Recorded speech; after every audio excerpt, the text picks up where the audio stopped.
The night was unusually quiet, the kind of stillness that could make your skin crawl.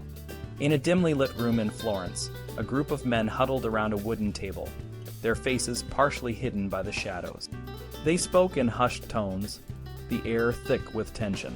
One of them, a tall figure with a stern expression, slammed his fist on the table. "We need soldiers, and we need them now," he declared, his voice cutting through the silence like a knife. "The fate of our city depends on it." This was the first task of a military administrator, and it was a daunting one. Recruiting soldiers wasn't just about finding men willing to fight. It was about finding the right men, men who could lead and inspire others. For many Italian states, this meant hiring condottieri mercenary captains who commanded their own companies. These were not just any soldiers, they were skilled leaders, and the quality of their troops could mean the difference between victory and defeat. The Italian states, from Florence to Venice and Milan, had their own ways of finding these condottieri.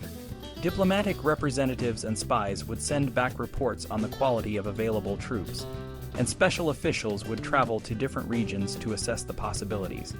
In Florence, the Ufficio del Condat was one of the earliest organizations dedicated to this task, though its officials rotated frequently. In Venice and Milan, the Collaterali, a group of officials, took on more responsibility for recruiting as the need for troops grew. Once a condottiere was hired, the next step was to create muster rolls detailed lists of every fighting man and horse. These rolls were crucial for maintaining discipline and ensuring that the army was as strong as it appeared on paper. Each man's place of origin and physical characteristics were noted, and horses were branded and marked to prevent substitutions. Regular inspections were expected, especially during wartime, though some high-ranking condottieri could sometimes avoid these reviews. But the real challenge lay in keeping the soldiers loyal and well-disciplined. Pay was at the heart of this issue. Governments understood that regular and fair payment was essential for maintaining morale and preventing desertions. However, financial constraints often made it difficult to meet these obligations. Sometimes, soldiers would demand more money than they were promised, and corrupt officials might hold back funds meant for the troops.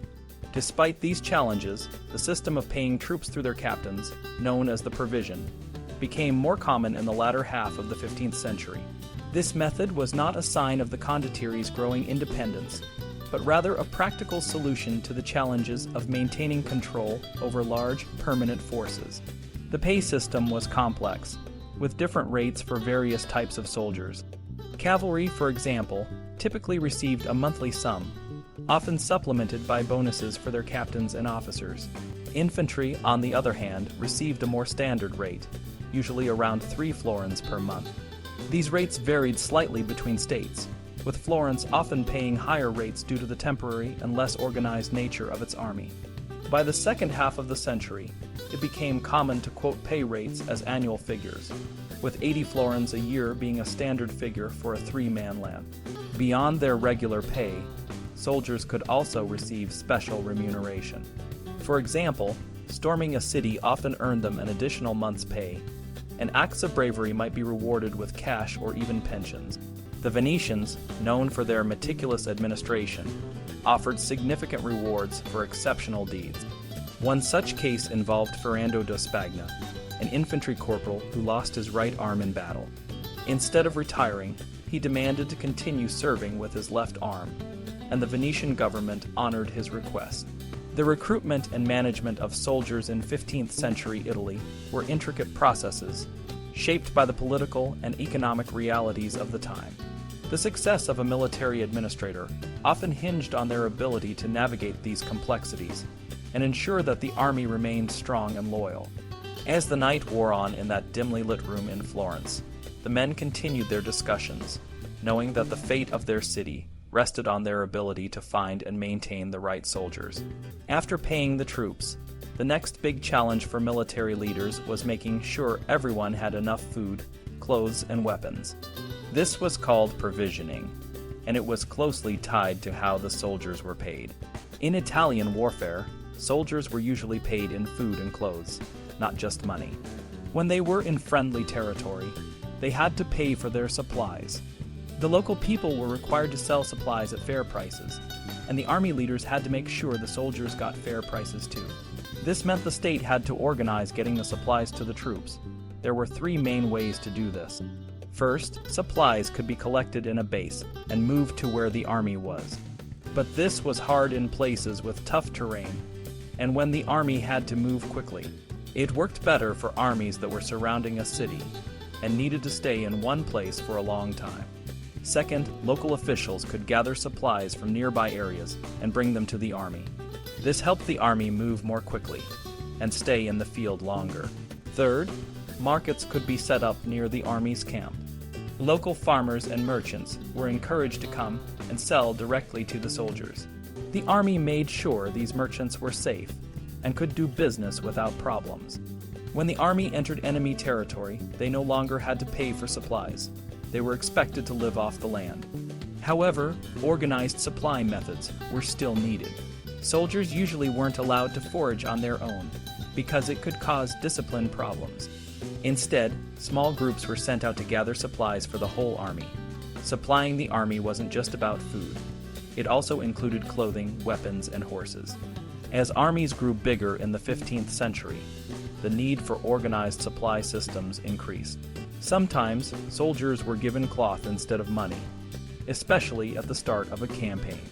There were also officers in charge of making sure the army had enough things like crossbow bolts, gunpowder, and other supplies. Milan was one of the first to set up a comprehensive supply system. After losing a battle in 1427, the Milanese army was able to re-equip quickly from their warehouses. 2 armorers alone provided weapons for 4,000 cavalry and 2,000 infantry in just a few days. Venice, known for its naval strength, also started to focus on supplying its army with weapons and gunpowder. Spoleto, a city in the Papal States, became known for making crossbow bolts, shields, and lances. Horses were a big issue. They were expensive, costing as much as an infantryman's yearly wages. Some condottieri, like the Gonzaga family, bred horses, but it's not clear where all the horses needed for the army came from.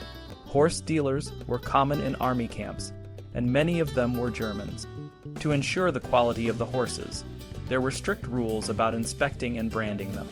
Billeting, or finding places for the troops to stay, was another complex issue. Sometimes, troops would stay in large, temporary camps outside cities.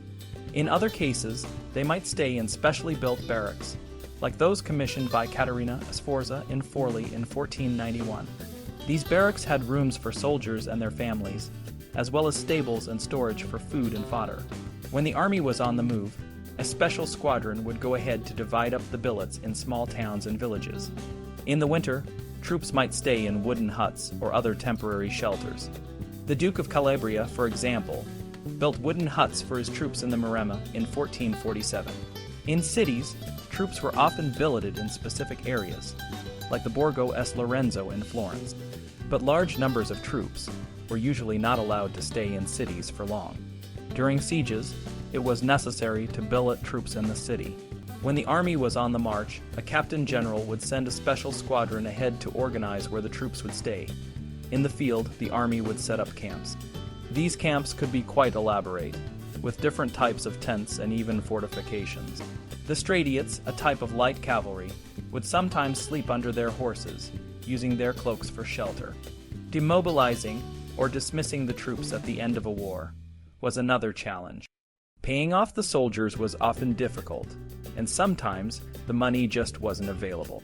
In 1405, Venice faced this problem when they tried to demobilize part of their army after the siege of Padua.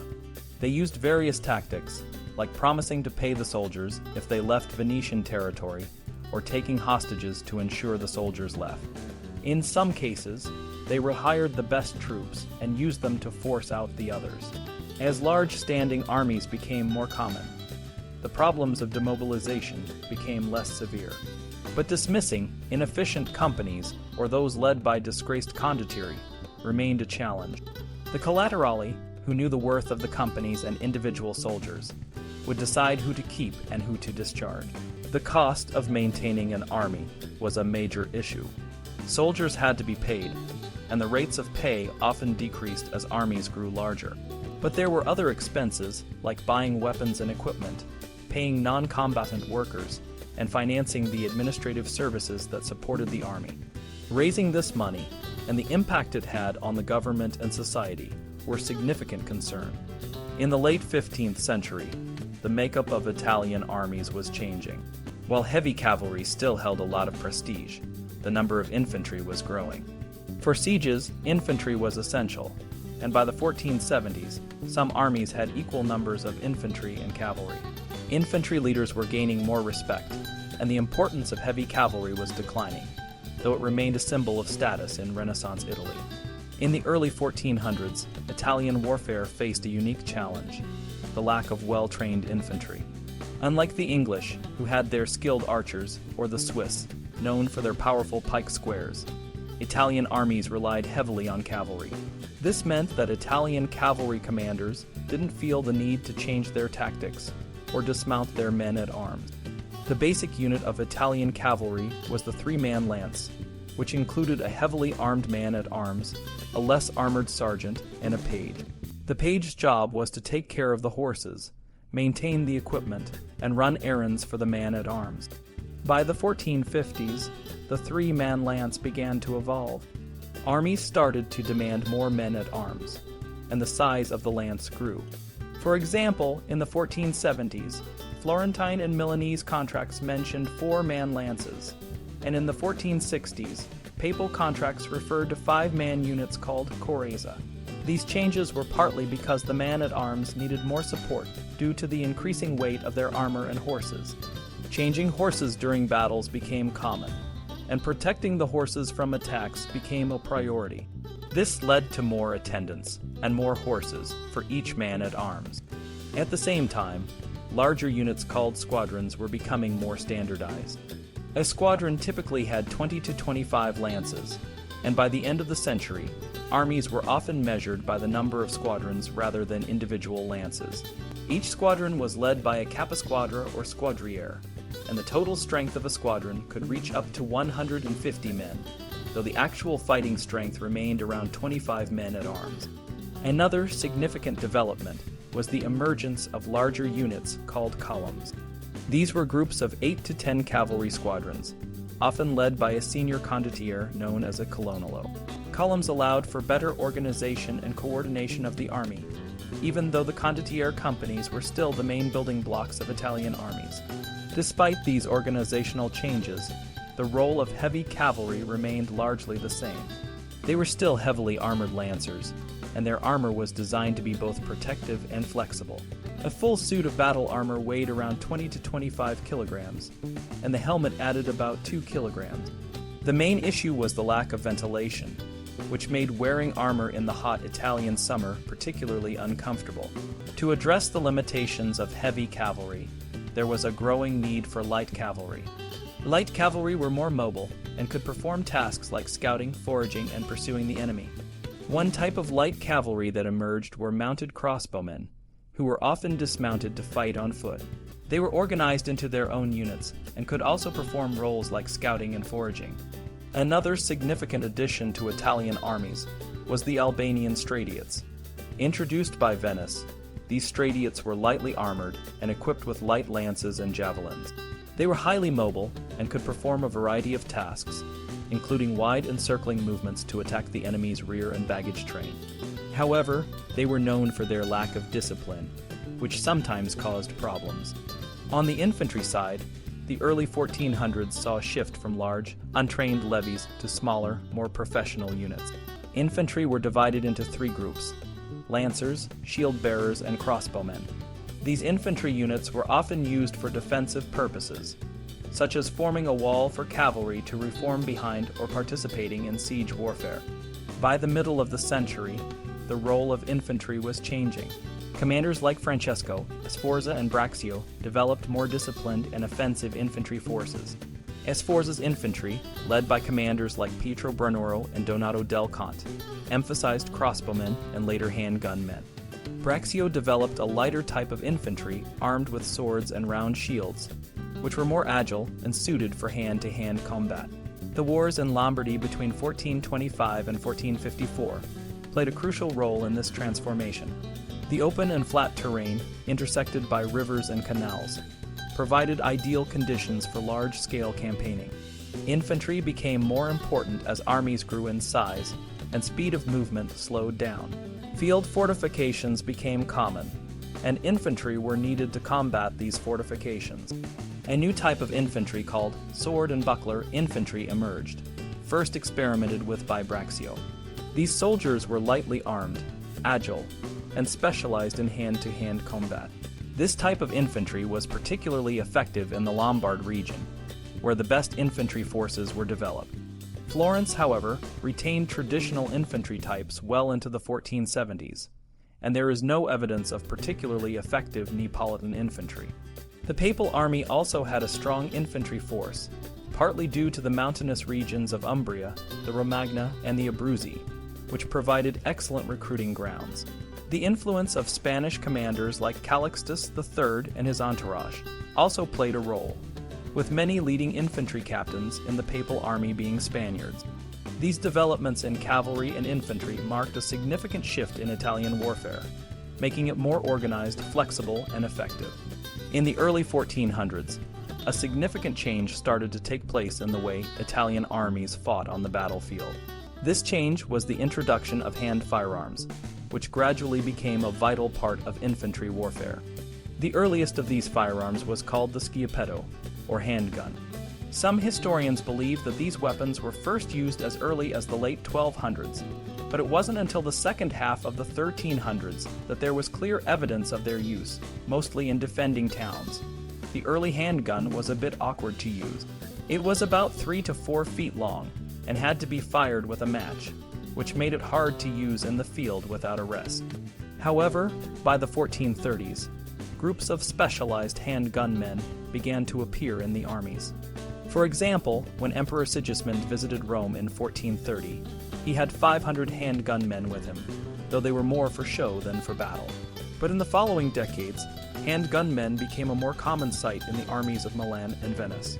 Commanders like Francesco Sforza and Micheletto Attendolo started to include handgun men in their forces. By the 1440s, the use of handgun men was becoming more widespread. At the Battle of Caravaggio in 1448, the smoke from the guns was so thick that the handgun men couldn't even see each other. The Milanese army reportedly had 20,000 citizens ready to fight with handguns, though this was likely an exaggeration to scare the enemy. Despite this, the presence of handgun men was becoming more and more important, and they were often executed on the spot if captured, showing how feared they were. After the Peace of Lodi in 1454, handgun companies became a regular part of all Italian standing armies. Florence, which was usually a bit behind in military developments, started using handgun men in the mid-1450s. At the Siege of Rimini in 1469, the Papal army had a company of 77 handgun men led by a German commander. By the 1470s, 1/5 of the Milanese infantry, about 2,000 men, were equipped with handguns. The handgun was slowly being replaced by the arquebus, a more advanced weapon with a trigger, but it was still a significant part of the infantry. The Milanese handgun men were well equipped with steel skullcaps and breastplates, and they carried a sword and a halberd in addition to their guns. By the 1490s, mounted handgun men and arquebusiers were being used by leaders like Camillo Vitelli and Cesare Borgia, adding a new dimension to both infantry and light cavalry forces. While many people thought that handguns were not very effective before 1500, the evidence shows otherwise. Handgun men were used more and more frequently, and they were causing significant casualties. They were used to harass the enemy, protect the flanks of an army, and were particularly effective in siege warfare. The handgun was also cheaper to produce and easier to use than the crossbow, which helped it become the primary infantry missile weapon. Infantry forces played a crucial role in Italian armies during the 1400s. While there was no disciplined pike infantry like the Swiss, there were many well-trained specialist infantry units. These units were often led by noble families, and the ranks included many foreigners, such as Corsicans, Spaniards, Germans, and Albanians. The presence of these professionals helped improve the status of infantrymen and led to more organized and effective infantry units. Artillery, or cannon, also became more common on the battlefield during this period. While cannon had been around since the 1300s, they were initially used mainly in sieges. In the 1400s, artillery began to appear more frequently in battles. For example, at the Battle of Castignano in 1387, John Hawkwood used both crossbowmen and cannon to ambush the Veronese army, leading to a decisive victory. By the mid-1400s, artillery was becoming more mobile, thanks to wheeled gun carriages and the development of the trunnion, which allowed guns to be adjusted more easily. Many condottieri, or mercenary leaders, used artillery in their campaigns. For instance, Carmagnola used artillery to capture Bergamo in 1419, and Bartolomeo Colleoni was known for his use of guns in battle. At the Battle of Caravaggio, artillery caused significant casualties, and at the Battle of Molinella in 1467, Colleoni's use of guns helped him win a decisive victory. The use of artillery on the battlefield was made possible by the development of field fortifications, which gave armies more time to set up and use their guns. By the 1470s, some condottieri companies had their own artillery, but the larger artillery trains were usually owned by the states. The Milanese artillery train in 1472, for example, consisted of 16 guns that required 227 carts and 522 pairs of oxen to transport. The ox was the standard animal used for this purpose, although the papal army sometimes used buffaloes. Siege warfare was where heavy artillery really made a difference. While it could take weeks to move the guns into position once they were ready, they could quickly breach the walls of a city or castle. For example, in the siege of Zagralo in 1439, the papal artillery used only about 6 tons of powder, but this was enough to force the city to surrender after 6 weeks. In the siege of Rimini in 1469, the papal artillery used just over 12 tons of powder over 2 to 3 months. Despite the slow and cumbersome nature of siege artillery, it had a significant impact on siege warfare. Cities and fortresses began to stockpile large numbers of guns to defend themselves. For example, Bologna had 35 pieces of artillery on its walls in 1381, and by the end of the 1400s, many Italian cities and fortresses had dozens of guns. The introduction of artillery changed the way wars were fought, but it didn't always determine the outcome. Artillery added to the costs of war and created new challenges, but it also introduced new tactics and a new atmosphere of fear and uncertainty. While it didn't win many battles or take many cities on its own, it did revolutionize the way wars were conducted. Fortifications also had to adapt to the new threat of artillery. The Italians were not as backward in this area as some have suggested. Many medieval castles survived, but this was often because they were not the primary targets of artillery. The art of fortification was evolving, and military architects were already working on new designs to better withstand artillery attacks. By the end of the 1400s, the Italians were making significant progress in this area, and their innovations would continue into the next century. The age of gunpowder and the rise of artillery brought about a revolution in the way fortifications were built and defended. The key change wasn't just in making walls strong enough to withstand cannon fire. It was in using artillery to defend those walls, to keep the enemy at a distance, and to destroy their siege works. This is where the bastion came into play, a low, solid tower, either round or angled, designed to mount heavy guns that could fire outward. The bastion became the focus of new fortifications, and many of the earliest and most innovative examples were found in Italy during the 15th century. 15th century, Italy was a breeding ground for improvements in fortification. The region was marked by constant warfare, the expansion of territorial states, and the availability of large public treasuries. Prestigious artists and architects, deeply involved in military architecture, contributed to the preoccupation with fortification. The main goal was to protect small, isolated strongholds and provide refuges for the countryside's population. Defenders initially responded to the threat of artillery by thickening and angling their walls to deflect cannon shots. They also began to use cannon to strengthen crossfire from towers, often firing from ground-level gun ports. By the middle of the 15th century, fortresses were being completely rebuilt according to new principles. The focus was on small, strong fortresses, rather than extended city walls. Castles at the heart of Italian cities were transformed, and many of these changes can be seen in the bastions of Fano, Cesena, Imola, and Pesaro. The papacy and its local vicars were particularly active in this transformation. In the lands of Federigo da Montefeltro, Francesco di Giorgio Martini worked on reorganizing many castles. Baccio Pontelli and the Sangallo family led the way in new fortifications in the Papal States, while the Sienese and Florentines also invested heavily in fortifying their territories. Many leading Renaissance artists, including Brunelleschi, Alberti, and Filarete, spent a significant amount of time on fortifications. They were fascinated by the new challenges of ballistics and angles of fire. Brunelleschi, for example, designed siege engines for Florence and worked on fortresses at Pisa and Vico Pisano. Alberti and Filarete wrote extensively about military architecture in their treatises. The creativity of these artists and architects extended beyond fortifications to include siege engines and mining. Brunelleschi designed siege engines for the Florentine siege of Lucca in 1429–30, and Francesco di Giorgio Martini and Leonardo da Vinci devoted much time to such devices. Mining became another important technique, with early examples dating back to the early 15th century, such as the Florentine mining of Sarzanella in 1487. The growing artillery potential of the defense forced besiegers to take greater care for their own protection.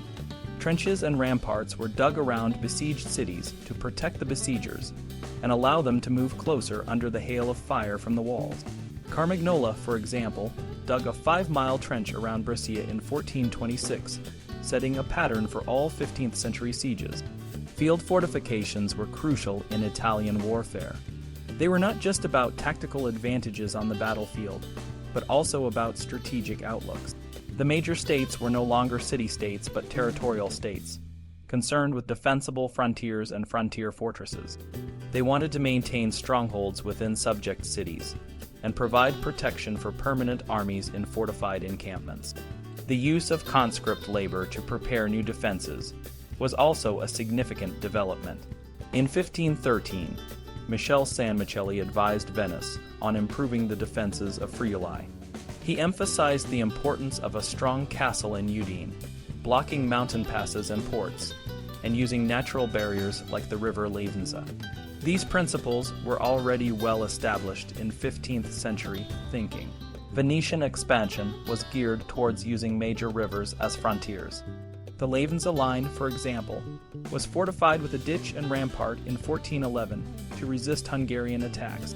The Milanese also relied on major field fortifications, using conscripted pioneers to build defenses and fortified camps. River warfare was another essential aspect of land warfare in Italy. Rivers were used to flood enemy camps, cut off supply routes, and expose weak points in defenses. For example, Brunelleschi tried to flood Lucca in 1429 by diverting the river Serchio, and Leonardo da Vinci attempted to divert the Arno away from Pisa in 1505. Rivers also provided natural defenses, and diverting them could create new weak points. Many condottieri, such as Federico da Montefeltro and Francesco Sforza, were key figures in these new forms of warfare. They were involved in building advanced fortifications and had extensive experience in siege warfare and engineering. The leadership in Renaissance warfare was not just about cavalry commanders. It involved skilled engineers and architects. In summary, the 15th century in Italy saw a transformation in fortifications and military engineering. The use of artillery, the development of bastions, and the strategic use of natural obstacles and field fortifications were all crucial. The contributions of artists, architects, and condottieri were instrumental in these changes, and the result was a new approach to warfare that would shape the future of military architecture.